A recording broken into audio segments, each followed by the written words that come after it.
नमस्कार. मी डॉक्टर आदिनाथ वाघ. मी एक गॅस्ट्रोएंटरोलॉजिस्ट, हेपॅटॉलॉजिस्ट आणि एंडोस्कोपी तज्ञ म्हणून जे.जे. प्लस हॉस्पिटल संभाजीनगर येथे कार्यरत आहे. सध्या चालू असलेल्या कॅन्सर अवेअरनेस मंथ निमित्त आपण स्वादुपिंडाच्या कर्करोगाबद्दल काही गोष्टी जाणून घेणार आहोत. सर्वप्रथम स्वादुपिंड म्हणजे काय? स्वादुपिंड म्हणजेच पॅन्क्रियाज.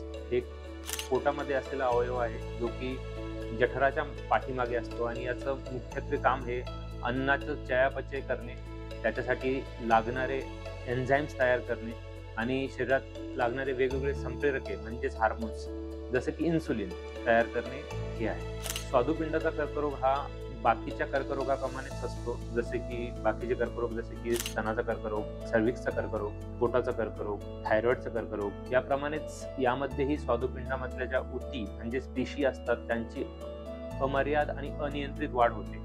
त्यामुळे हा कर्करोग तयार होतो.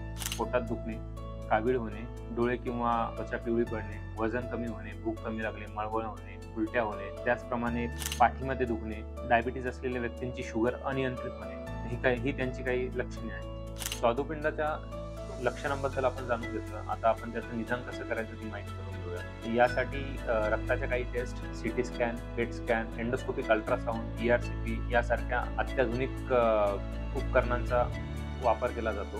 या व्यतिरिक्त सायटोलॉजी आणि बायोप्सी घेऊन त्याचा तपासही केला जातो. स्वादुपिंडाच्या कर्करोगाचा उपचार करण्यासाठी वेगवेगळ्या पद्धतींचा वापर केला जातो, जसे की सर्जरी, नंतर किमोथेरपी, रेडिओथेरपी आणि इम्युनोथेरपी. सर्वप्रथम तुम्हाला धूम्रपान आणि मद्यपान सोडावे लागेल. मधुमेही व्यक्तींना रेग्युलरली तपासणी करावी लागेल.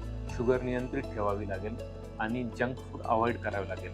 त्याचप्रमाणे अति वजन असणाऱ्या व्यक्तींना वजन कमी करण्याचा सल्ला दिला जातो.